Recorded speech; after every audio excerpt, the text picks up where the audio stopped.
We've been studying how climate change is impacting the Canadian prairies for about a year now in Edmonton. And on every story, we asked you, what do you want to know about climate? And we've had a lot of responses, nearly 1,000 of them. But one that we see come up over and over is space weather. Specifically, does our climate link to solar activity? Now, it might seem obvious, the sun does warm up our planet after all, but things are happening on the surface of the sun all the time. Do those natural variations have an impact on weather on Earth? And if so, is the sun responsible for climate change?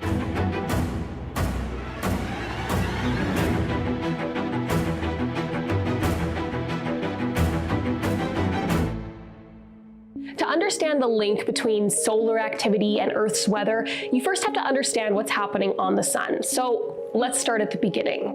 The sun has stormy seasons and quieter seasons, just like we have here on Earth. We measure the sun's activity based on a roughly 11-year cycle, with a peak of activity of the sun happening right in the middle of that cycle. Now, during those peaks, we generally see more explosions on the surface of the sun. They can blast what are called coronal mass ejections into space, which sometimes collide with Earth, which interacts with our magnetic field and atmosphere. That's space weather. Solar cycles vary, with some peaks being very strong and some being quieter. Now, right now, we are in solar cycle 25 and just climbing out of minimum activity toward the stormy season set to peak in 2025. Now, every solar cycle we get forecasts for what we should expect to happen on the surface of the sun and how that might impact us here, but it's kind of like the early days of weather forecasting with a lot of wiggle room. That being said, experts say this solar cycle looks to be stronger than the last and potentially the strongest this millennium. So what will that mean for us here on Earth? And the big question, does it affect our climate? There is no doubt that the sun affects our weather. It drives life here on Earth, but the connection between space weather and climate is not as well understood. Most of the time, our planet is protected from solar activity by our magnetic field, but if a storm is strong enough, it can break through and interact with our atmosphere. During particularly strong storms, radiation can make it into the atmosphere around 50 to 60 kilometers from the surface. When that happens, the characteristics of the atmosphere change, which could impact our climate and weather here on the ground. So here we are at the big question. What about climate change? That's something that I asked John Manuel, Senior Program Scientist of Solar Terrestrial Sciences at the Canadian Space Agency.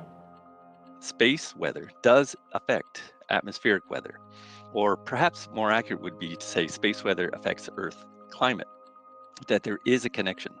It's not a climate change type connection, but that there's an interaction between the weather in space and on Earth. So there is a line, and the scientific community is well in agreement.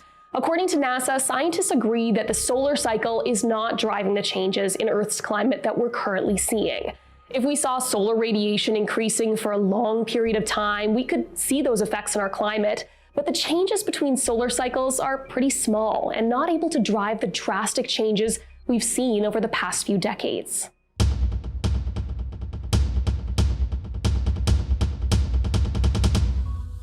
But it's still a bit of a puzzle. If space weather affects our atmosphere, what does it mean for our climate? That's something that Ian Mann, a physics professor at the University of Alberta, is working on with a newly funded satellite mission called Radicals.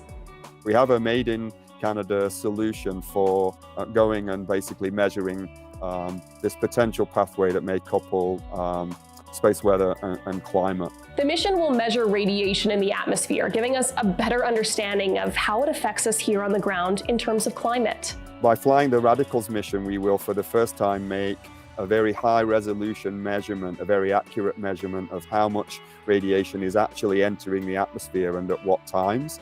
And then with that information, we can feed that into the coupled climate models. We're getting closer to understanding how the sun affects climate here on Earth, but we do know that space weather affects life on Earth in other ways. During strong solar storms, we can see power disruptions like we saw in 1989 in Quebec. Satellite launch failures are coming to light, as we saw this past February when a strong solar storm prevented 40 out of 49 launch satellites from making it to orbit. And don't forget, here in Canada, we see the prettier side of space weather with aurora displays, which are all that much brighter this time of year. Now, as for climate, we'll have to wait a little bit longer for that information from the Alberta satellite mission. It's set to launch closer to the sun's stormy season, but as we continue to see changes and effects to us here on the ground, it will definitely be something to watch for.